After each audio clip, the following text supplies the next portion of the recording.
आप देख रहे हैं nation Republic news. Bihar Hindi साहित्य सम्मेलन में विश्व हिंदी दिवस पर हिंदी को देश की राष्ट्रभाषा घोषित करने की मांग उठी। सम्मानित हुए 22 हिंदी सेवी मार्कंडेय शारदे तथा डॉक्टर रीता सिंह की पुस्तकों एवं साहित्य सम्मेलन के वार्षिक दिन प्रति का हुआ लोकार्पण। इस अवसर पर सम्मेलन की वार्षिक दिन प्रति समेत वाल्मीकि नारायण पर आधारित साहित्यकार मार्कंडेय शारदे की पुस्तक राम कहानी तथा लेखिका डॉक्टर रीता सिंह की पुस्तक रामकृष्ण परमहंस और मैं का लोकार्पण भी किया गया। समारोह का उद्घाटन चाणक्य राष्ट्रीय विधि विश्वविद्यालय की कुलपति नारायण मूर्ति मृदुला मिश्र ने किया।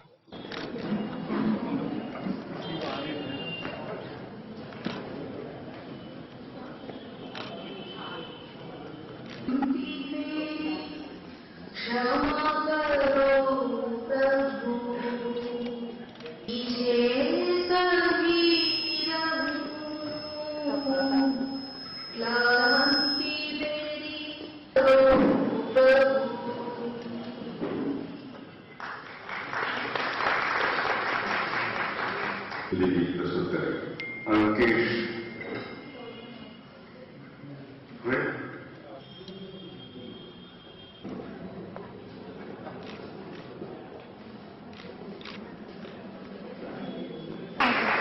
पीछे आ गया।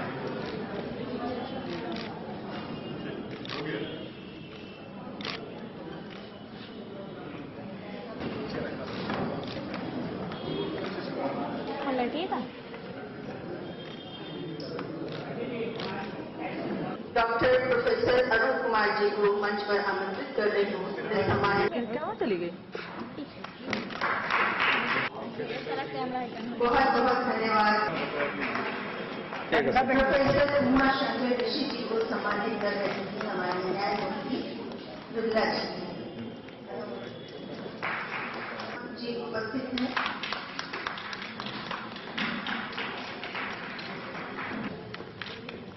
प्रोफेसर हरेंद्र प्रसाद सिंह जी, प्राकृत भाषा। मैं अपनी न्यायमूर्ति बिरला जी के प्रति बहुत आभार व्यक्त कर रही हूँ जो उनके कर कमलों से डॉक्टर इरशाद अहमद जी, डॉक्टर इरशाद अहमद जी,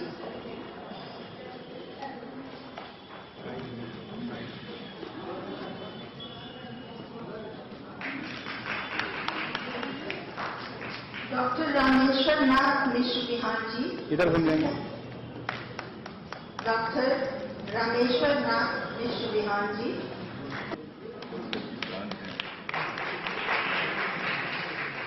इधर देखिए। श्री ज्योतिन्द्र मिश्र जी, श्री ज्योति, आप शिक्षा विभाग में कार्यरत रहकर देश सेवा करते हैं और बहुत लेखन की संदर्भ में किया है। श्री अवधेश के नारायण जी, डॉक्टर विनय कुमार, इधर देखिएगा। डॉक्टर विनय कुमार मगध विश्वविद्यालय,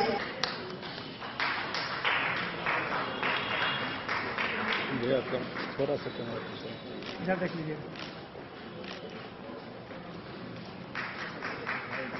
डॉक्टर दिनेश कुमार सागे,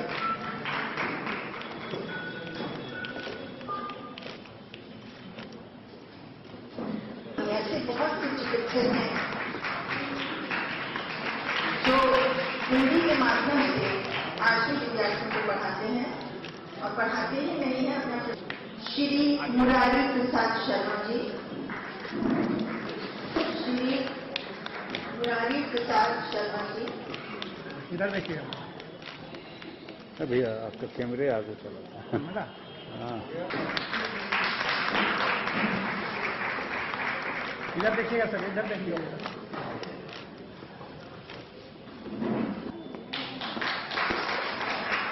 श्रीमती वीना श्री केक्रम, इधर देख लीजिए। इधर देखेंगे। श्रीमती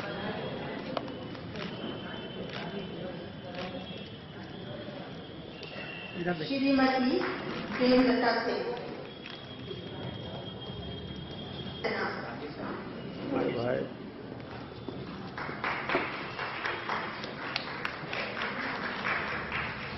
जरा इधर देखिए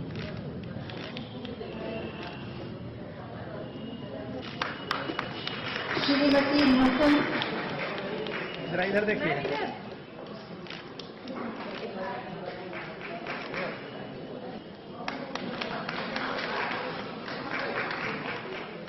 जरा इधर देखिएगा मैडम। श्रीमती गौरी बगेरिया।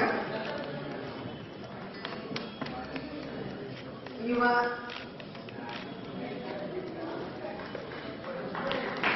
इधर देखिए मम्मी तो ये ना कवर में जाएगा नहीं शक्ति और गुण से हिंदी को जन्नत तक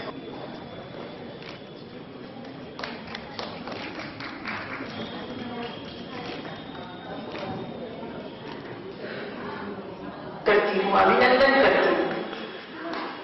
अनिल सुलभ जी मुझे बहुत आराम से बैठने नहीं देते हैं। जब भी मैं सोचती हूँ कि मैं इन सभी इस तरह के सभाओं में कम करूंगी जाना कभी इनका फोन आ जाता है, इनका रिमाइंडर आता है, बार बार आता है और मुझे आना भी पड़ता है, मैं नहीं कर पाती। तो इसलिए से अगर कोई नहीं बुलाया तो मन इस बात के लिए गवाही नहीं देता है कि नहीं कहा जाए। और जब इन्होंने मुझसे कहा तो मैंने कहा कि ठीक है मैं आ जाऊंगी। और खास करके ये आज का जो दिवस है, विश्व हिंदी दिवस, ये हम सबों के लिए एक बहुत ही समझिए कि हमारे लिए गर्व का विषय है। हिंदी हमारी भाषा है और भाषा का स्थान माता के स्थान से कम नहीं होता। जिस तरह का स्नेह हम अपनी माँ से करते हैं, शायद इतना ही स्नेह हमें अपने भाषा से भी होती है। आप दुनिया की ढेर सारी भाषाएं सीख लीजिए, कहीं भी आपको दूसरे किसी भाषा के लिए अगर ये सम्मान किया जाता है तो वह, और अपनी भाषा में यदि आपने कोई रचना की उसके लिए आपको सम्मानित किया गया हो, तो दोनों में आपके हृदय में जो स्पंदन होगा उसमें कितना फर्क होगा, ये आज जिनको सम्मानित किया गया है उन सबों को पता होगा। जहां तक मेरी बात है, मैं लेखिका नहीं हूं, मैं पाठिका हूं। मैंने पहले भी कहा था मुझे लिखना नहीं है, मैंने कभी लिखा नहीं, लेकिन पढ़ने में मुझे बहुत ही अच्छा लगता है। चाहे वो किसी भी भाषा का हो, खास करके मुझे, मैं जब स्कूल में थी, जब कॉलेज में थी, तो पता नहीं लाइब्रेरी में शायद कुछ भी कोई भी पुस्तक छुटा नहीं होगा जिसको मैंने पढ़ा नहीं होगा। खास करके जो हमारे प्रतिष्ठित लेखक हैं और उनकी उनके रचनाओं को पढ़ने के बाद आप देखिएगा, जब जैसे जैसे आप पढ़ते जाइएगा और जैसे जैसे आपको जो है सो आपका साहित्य से संपर्क बनेगा, आपका जिसको हम कहते हैं इमेजिनेशन अंग्रेजी में कहते हैं और हिंदी में आप कहें, तो उसके लिए आपका कितना उसमें मतलब फर्क आना, आपके मन में बहुत तरह की एक के बदले बहुत, अभी जो मेरी स्थिति है वो अंग्रेजी में पढ़ना, अंग्रेजी में लिखना और प्रायः अंग्रेजी में बोलना, ये तो स्थिति हो गई है। लेकिन मैंने बहुत सारे जगहों में कहा है कि जब मुझे मंच पे कभी बोलने के लिए बुलाया जाता है, खास करके सेमिनार में, वर्कशॉप में, जहां मैं जाती हूँ अन्य बहुत तरह के विषयों पर, तो मैं सबों से ये कहती हूँ कि आज जो मैं बोल रही हूँ, अभी जो मैं बोल रही हूँ, उसके लिए मुझे परिश्रम करना पड़ा है, उसके लिए मुझे आत्मसात करना पड़ता है। और लैंग्वेज का जो भाषा का जो कड़ी होती है, जो लैंग्वेज का जो चेन होता है, उसको हम उसे मुझे एफर्ट करके उसको जो उसको बनाए रखना पड़ता है। लेकिन आज यही बात यदि मुझसे हिंदी में करने के लिए कहा गया होता तो मेरे पास न शब्दों की कमी होती, न मेरे पास जो है वो श्रृंखला की कमी होती, भावनाओं की श्रृंखला की कमी होती, और बहुत सारी ऐसी भावनाएं हैं जिसको कि मैं आज नहीं प्रकट कर पाती हूँ क्योंकि मुझे वो अगर मैं हिंदी में बोलती तो शायद मैं बहुत ही आसानी से और आनंद के साथ बोलती। यही फर्क है। और विश्व हिंदी दिवस मनाने का क्या कारण है? हमारी जो भाषा है इसको हमें मनाने की क्या जरूरत है? इसको मनाने की जरूरत ये नहीं है कि अपने देश में ही इसकी प्रतिष्ठा हो। इसे अंतर्राष्ट्रीय भाषा, अंतर्राष्ट्रीय सम्मान दिलाने का ही प्रयत्न, जैसा हमारे शुरू के हमारे प्रधानमंत्री जी ने कहा कि सबसे पहले 1973 में इसकी शुरुआत हुई। उसका यही लक्ष्य था कि ये हिंदी इसका यही लक्ष्य था कि अपने ही घर में, अपने ही देश में, अपने ही प्रांत में इसका सम्मान नहीं हो। इसे जन जन तक, देश में विदेश में सब जगह पहुंचाना है और सब जगह इसे सम्मानित करवाना है। और अब ऐसी स्थिति हो गई, जैसा इन्होंने सही कहा, कि अब ये संसार की एक ऐसी भाषा है जिसे सब कोई जानना चाहते हैं, जिसे सब पढ़ना चाहते हैं। और उसका एक कारण ये भी है कि हिंदुस्तान का अपना स्थान अंतर्राष्ट्रीय मानचित्र पे थोड़ा बहुत आगे बढ़ा है और लोग हिंदुस्तान आना चाहते हैं, हिंदुस्तान में रहना चाहते हैं। यहाँ की संस्कृति, यहाँ की भाषाओं, यहाँ के पर्व त्योहार, यहाँ आप दुनिया में कहीं भी घूम जाइए, जो आपको अगर हिंदुस्तान में आप कहीं जाइएगा, आप यहाँ से निकल करके अगर राजस्थान जाइए तो वहाँ की संस्कृति आपको कुछ अलग दिखेगी। पहनावा ओढ़ावा, खान पान अलग दिखेगा। आप चले जाइए केरला तो डिफरेंट है, अलग है। चले जाइए श्रीनगर, वहाँ पे एक अलग चीज है। चले जाइए पंजाब, कुछ इस तरह की संस्कृति, इतना बहुमत विविधतापूर्ण वातावरण आपको संसार के किसी देश में नहीं मिलेगा। मैं यूरोप की घूमी हूँ, मैं यूएस की गई हूँ, ऑस्ट्रेलिया गई हूँ, वहां कहीं भी चले जाइए आपको सब कुछ एक जैसा ही लगेगा, कोई विविधता नहीं है। सब चीज आपको लगेगा कि जो खान पीन, उनका रहन सहन, उनकी जो शैली, उनकी जो भाषा, वो सब कुछ एक ही है। और ये एक ऐसा प्रदेश है जहाँ बहुत तरह की भाषाएं, बहुत तरह का यहाँ का व्यवहार, खान है, पान है, रहन है, सहन है, बोली चाली भी थोड़ा थोड़ा जैसे अगर आप 10 किलोमीटर 15 किलोमीटर आगे बढ़ जाइए तो आपको जो है सो एक लैंग्वेज में टोन में फर्क आ जाएगा। आप समझ जाइएगा कि ये मिथिला का रहने वाला है और ये भोजपुर का रहने वाला है। आप हिंदी बोले, अंग्रेजी बोले, आपको समझ में आ जाता है। यही है भाषा। भाषा आपको एक कहता है, भाषा आपको जो है सो आपको एक व्यक्तित्व देता है, भाषा आपको एक आइडेंटिटी देता है। और इस भाषा के सम्मान के लिए साहित्य सम्मेलन की तरफ से बराबर जो कार्यक्रम किए जाते हैं, जिस तरह से लोगों को सम्मानित किया जाता है, जैसे लोगों की रुचि उसमें बनाए रखने की कोशिश की जा रही है, इस बात के लिए मैं अनिल सुलभ को बहुत ही धन्यवाद देती हूँ। उन्होंने हिंदी साहित्य सम्मेलन को बहुत ही आगे बढ़ाया है और बार बार मुझे भी मौका मिलता है कि मैं आप सबों के सामने आ सकती हूँ। इस विश्व हिंदी दिवस पे आप सभी सम्मानित व्यक्तियों का मैं पुनः स्वागत करती हूँ। धन्यवाद। चिकित्सक प्रशासनिक अधिकारी को मैं आमंत्रित कर रहा हूँ और पटना विश्वविद्यालय के यशस्वी कुलपति रहे हमारे साहित्यकार, कवि, दिग्दर्शक, मार्गदर्शक डॉक्टर एस.एन. सिन्हा जी, हमारे गुरु। ऐतिहासिक हिंदी साहित्य सम्मेलन और उसका ये स्वर्णिम मंच और उस स्वर्णिम मंच पर आसीन परम आदरणीय न्यायमूर्ति श्रीमती मृदुला मिश्र दीदी और हमारे अभिभावक तुल्य इस ऐतिहासिक हिंदी साहित्य सम्मेलन को एक नई रोशनी दिखाने वाले अद्भुत प्रतिभा के धनी, जिनसे जब भी मैं मिलता हूं तो कुछ न कुछ सीख के ही जाता हूं, आदरणीय डॉक्टर अनिल सुलभ भैया।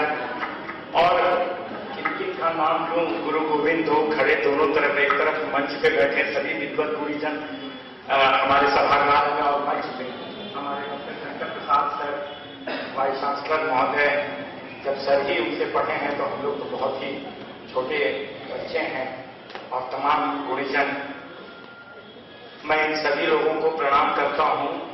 और मुझे लगता है कि विश्व हिंदी दिवस का ये आयोजन के बारे में जिनकी एक छोटी भी सोच विश्व स्तर पर हिंदी के जितने भी सेवक जन हैं, जिन्होंने इस आयोजन के बारे में सोचा है या जो कर रहे होंगे, चाहे वो देश हो, प्रदेश हो, विश्व स्तर पर हो, उन सभी लोगों को मैं प्रणाम करता हूं, उन सभी लोगों को मैं नमन करता हूं, इसलिए कि वो हिंदी की सेवा के उद्देश्य से विश्व हिंदी दिवस का आयोजन कर रहे हैं। और इस कोरोना काल में भी इस तरह का आयोजन किया जा रहा है और साहित्य सम्मेलन इतने गुणीजनों को सम्मानित भी कर रहा है। मैं तो जब भी आया हूं किसी आयोजन में तो कवि जनों का, साहित्यकारों का सम्मान ही इस मंच से होता हुआ मैंने देखा है। तो एक ये बहुत ही बड़ा कार्य हो रहा है। और उसी श्रृंखला में मैंने दूरदर्शन को भी हमेशा डीडी बिहार हो या जहां कहीं भी मैंने सेवा दी है, यही प्रयास किया है कि हिंदी से संबंधित कोई भी ऐसा दिवस या अवसर ऐसा न हो जो हमारे दूरदर्शन से कोई ऐसा कार्यक्रम न हो।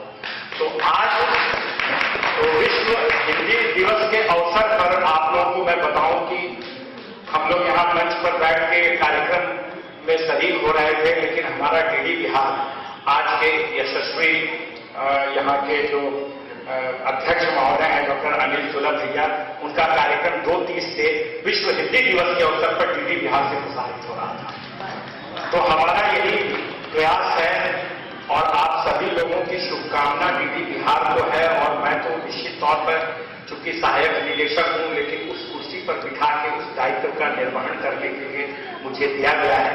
तो जो सहायक होता है उसी भाव से, छोटा सा विद्यार्थी कलाकार भी हूं, उसी भाव से सेवक के रूप में डीडी बिहार की सेवा कर रहा हूं। और मैं बार बार इस मंच से यही दोहराता आया हूं कि भैया आप मुझे लोगों का हमेशा नाम बताते रहें, डीडी बिहार उनको ससम्मान आमंत्रित करता रहेगा।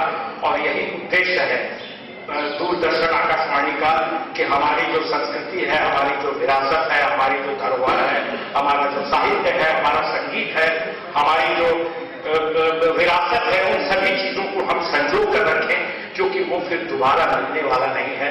और इस अत्यंत मूल्यवान उत्सव में मंच पर प्रतिष्ठित चाणक्य राष्ट्रीय विधि विश्वविद्यालय की सम्मानित कुलपति न्यायमूर्ति श्रीमती मृदुलाजी मिश्र जी, पटना विश्वविद्यालय के आदरणीय पूर्व कुलपति, मैं हमेशा भूतपूर्व कुलपति कहता आया हूं, डॉक्टर एस.एन.पी. सिन्हा साहब, दूरदर्शन बिहार के कार्यक्रम प्रमुख हमारे अत्यंत प्रिय डॉक्टर राजकुमार नाहर जी, सम्मेलन के सम्मानित प्रधानमंत्री, विद्वान समालोचक डॉक्टर शिववंश पांडे जी, उपाध्यक्ष डॉक्टर मनु वर्मा जी कल्याण और मंच का संचालन कर रहे हैं डॉक्टर शंकर प्रसाद जी, विदुषी साहित्य मंत्री डॉक्टर भूपेंद्र कलसी जी। आज इन 2 पुस्तकों का लोकार्पण हुआ।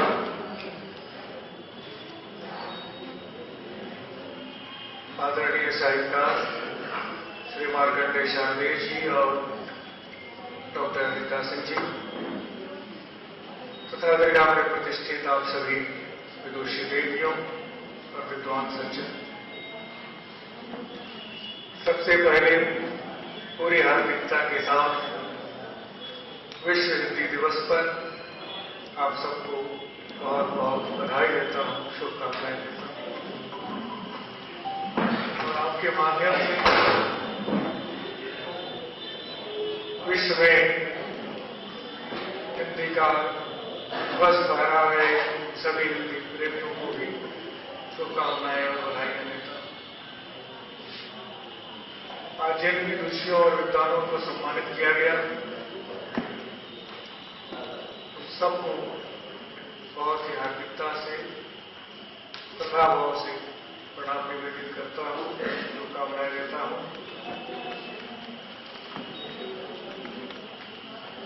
और आप वो सब जो इस समारोह को सफल बनाने के लिए निरंतर सक्रिय भी रहे और उपस्थित होकर के हमारा उत्साह प्रकट कर रहे हैं, आप सबको भी साधु भाव प्रकट करता हूं।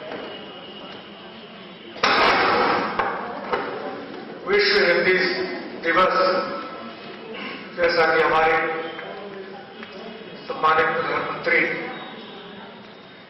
आपको अवगत करा रहे थे और आप सब अवगत हैं भी।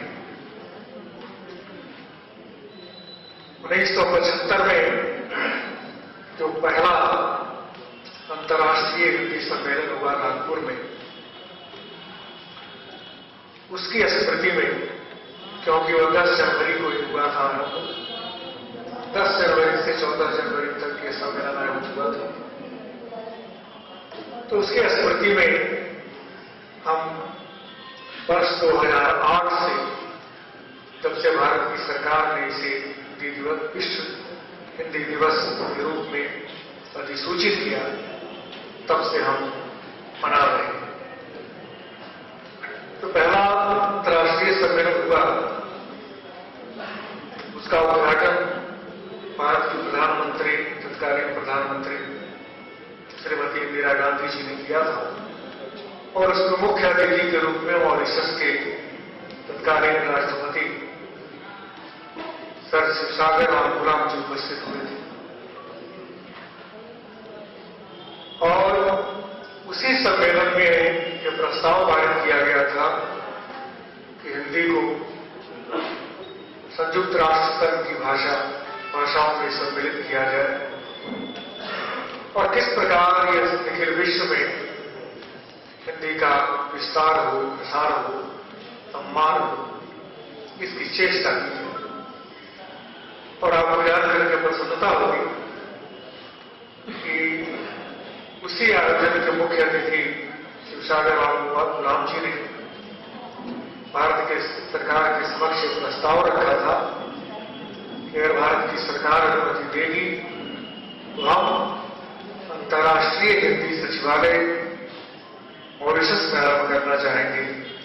और इस कालांतर में आगे चलकर कुछ स्वीकृति मिली और अभी मॉरिशस में अंतर्राष्ट्रीय हिंदी सचिवालय अपनी पूर्ण गरिमा के साथ सार्थक रूप से कार्य कर रहा है। हम सभी जानते हैं कि स्वतंत्रता के पश्चात भारतवर्ष से अधिक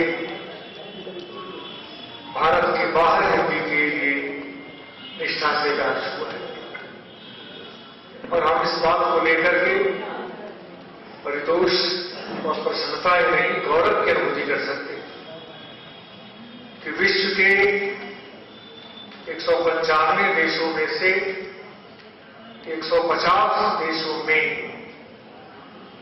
200 से अधिक विश्वविद्यालयों में हिंदी की पढ़ाई होती है, वहां हिंदी की विभाग है। केवल अमेरिका में 47 विश्वविद्यालयों में हिंदी की पढ़ाई होती है।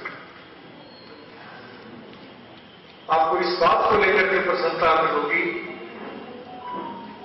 कि अरब अमीरात में वहां हिंदी को न्यायपालिका की तीसरी भाषा घोषित की गई है।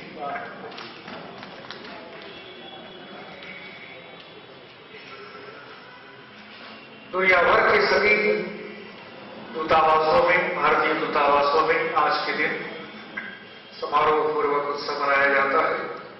हिंदी के विस्तार उन्नयन के लिए अनेक योजनाएं बन रही हैं और बहुत सारे अधिकार हो रहे हैं जिससे हम शनैः अवगत हो रहे हैं। और जब समग्र सूचना आपको प्राप्त होगी तो आपका वक्त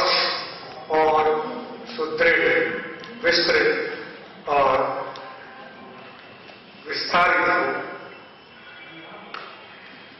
एक बार फिर आप सबके माध्यम से सभी हिंदी ध्वजवाहकों का हम आदरपूर्वक स्मरण करते हुए उनके प्रति सम्मान व्यक्त करते हुए भारत में भी हमें परितोष करना चाहिए। बहुत व्यापकता से हिंदी का विस्तार हो रहा है, गैर हिंदी प्रदेशों में भी इसका विस्तार हो रहा है। जो हमारी ये धारणा बन गई, ये बना दी गई थी कि दक्षिण भारत में हिंदी का विरोध है, तो यह आपकी सूचना के लिए बताना चाहता हूं कि यह विरोध राजनैतिक है, राजनीति करने वालों तक सीमित है। आम जन हृदय से हिंदी को न केवल स्वीकार करते हैं, ये मानते हैं कि हिंदी को आगे रख करके ही हम इस देश को एक सूत्र में बांध सकते हैं। और यही एक सबसे बड़ा खतरा है हमारे देश के लिए कि हमने अब तक संपूर्ण भारतवर्ष को एक भाषा अब तक हम नहीं दे पाए। आज निश्चित रूप से चिंता का विषय है कि जो निर्णय 71 वर्ष पूर्व भारत की संविधान सभा ने लिया कि इस देश की राजकाज की भाषा हिंदी होगी, हम आज तक उसका पालन नहीं कर पाए। आज तक हम हिंदी को देश के राजकाज की भाषा नहीं बना सके। आज भी विकल्प की भाषा अंग्रेजी, जो उस समय विकल्प के रूप में स्वीकार की गई थी, आज भी औपचारिक रूप से देश के राजकाज की भाषा हुई है। राष्ट्र, जबकि हिंदी को राष्ट्रभाषा बनाए जाने का संकल्प लिया गया था। महात्मा गांधी ने कहा था कि अंग्रेजी इस देश के उन्नयन में सबसे बड़ी बाधा है। अंग्रेज भले कुछ दिन और रुक जाएं तो कोई हर्ज नहीं है, लेकिन अंग्रेजी को यहां से शीघ्र विदा किया जाए।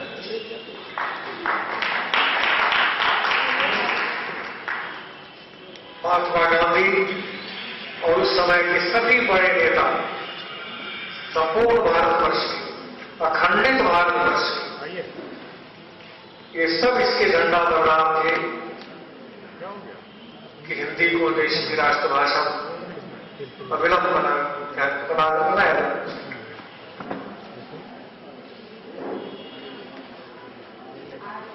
आज जब इतना विलंब हो चुका है, इतनी देरी हो चुकी है, तो अब तो हमें राजकाज की भाषा हिंदी हो, इससे कुछ पग आगे बढ़कर के यह करना चाहिए कि देश की राष्ट्रभाषा घोषित आप करें और इस देश की राष्ट्रभाषा हिंदी।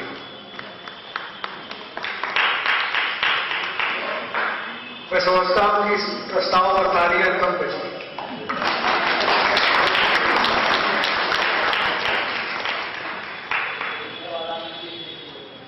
हर देश का अपना राष्ट्रीय ध्वज है, राष्ट्रीय चिन्ह है, भारतवर्ष में भी है। यहां तक कि राष्ट्रीय पशु और पक्षी तक है, लेकिन राष्ट्रभाषा नहीं। यदि हिंदी देश की राष्ट्रभाषा घोषित कर दी जाए तो हिंदी को लेकर, भाषा को लेकर के जो भी बाधाएं हैं, वितंडाएं हैं, वो सब समाप्त हो जाएंगी, सारे प्रश्न हल हो जाएंगे। इसलिए विश्व हिंदी दिवस पर हमें एक स्वर से यह कहना चाहिए कि देश की एक राष्ट्रभाषा अविलंब घोषित ओम।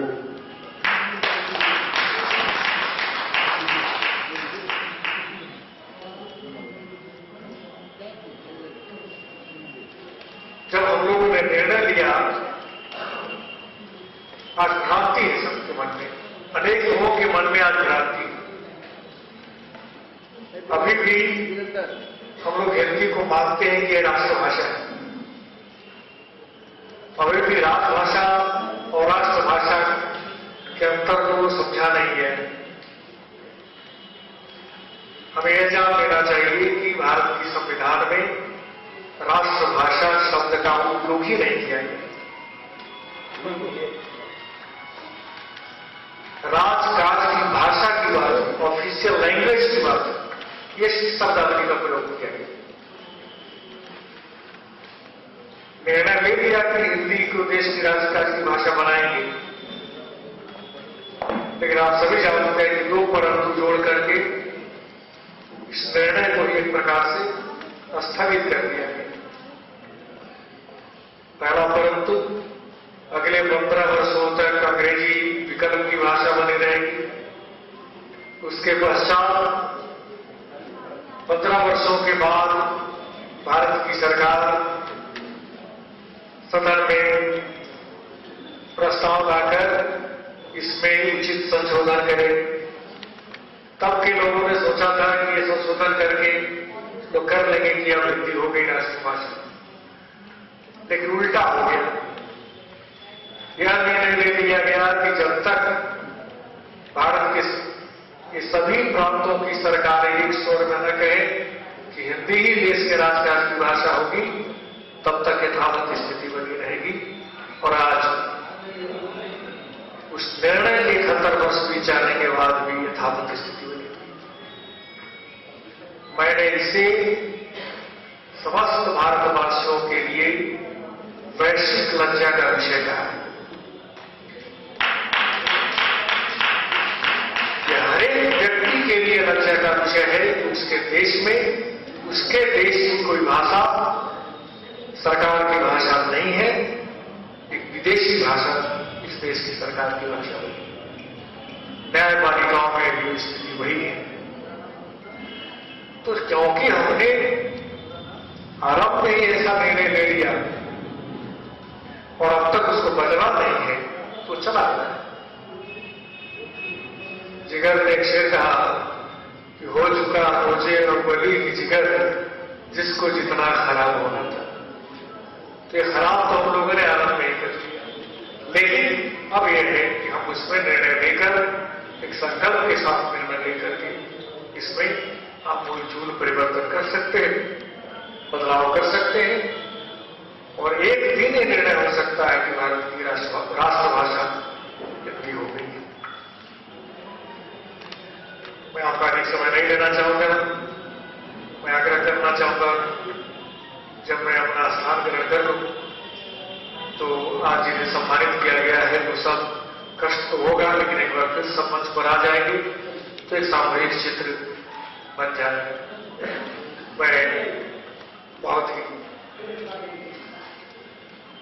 आदर के साथ आप सबके प्रति एक बार फिर साधुवाद व्यक्त करते हुए अपनी बातें संपन्न करता हूं और उसके पूर्व इन दोनों साहित्य सेवियों के प्रति को बधाई देता हूं जिनकी पुस्तकों का लोकार्पण हुआ है। मार्कंडेय शारदेय जी, रीता जी, और पुस्तक पर बोलने के लिए अवकाश नहीं है, लेकिन मैं समझ सकता हूं कि जिस निष्ठा से, जिस संकल्प के साथ वाल्मीकि रामायण का बहुत ही गहन अध्ययन करने के पश्चात शारदेय जी ने जो राम कहानी, राम से राम कथा लिखी है, वह आधुनिक संदर्भ के साथ आप सबको लाभान्वित करेंगी और वाल्मीकि जी के रस को आप तक पहुंचाएगी। उसी प्रकार से रीता सिंह जी की पुस्तक भी निश्चित आध्यात्मिक है। रामकृष्ण परमहंस के साथ जोड़ करके इन्होंने रचना की है। वे तो उस अवस्था को ही पहुंचे हुए महापुरुष थे जहां आत्मा और परमात्मा में कोई भेद नहीं रह जाता है। वही परमहंसी अवस्था है। उस अवस्था के किसी व्यक्ति के साथ कोई अपना आंतरिक जुड़ाव अनुभव करता हूं और उस पर अपनी रचना करता हूं, पुस्तक लिखता हूं, तो मैं समझता हूं कुछ निकटता वहां जिसको उपवास कहते हैं, निकट पहुंचने की चेष्टा नेताजी ने की होगी, तो उनको भी हार्दिकता से बधाई देता हूं। और एक बार फिर से आज जिन्हें सम्मानित किया गया सभी विदेशियों और सभी विद्वानों को बहुत बधाई देता हूं।